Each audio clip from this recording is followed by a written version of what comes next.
कहीं नाराज ना हो जाए। समझ नहीं आ रहा कैसे बात करूं मैं। शायद मैं कुछ ज्यादा सोच रही हूँ। हो सकता है मुझे ना निकालें। बेहतर यही है कि जाकर बात की जाए।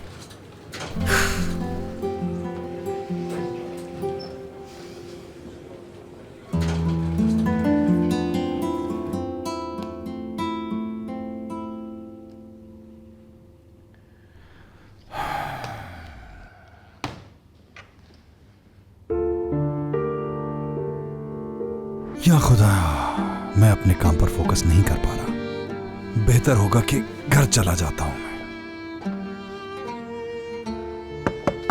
यस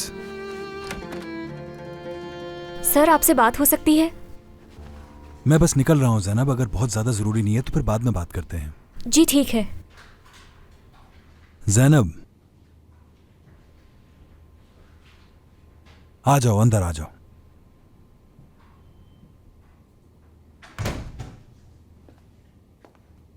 हाँ बताओ, क्या बात है?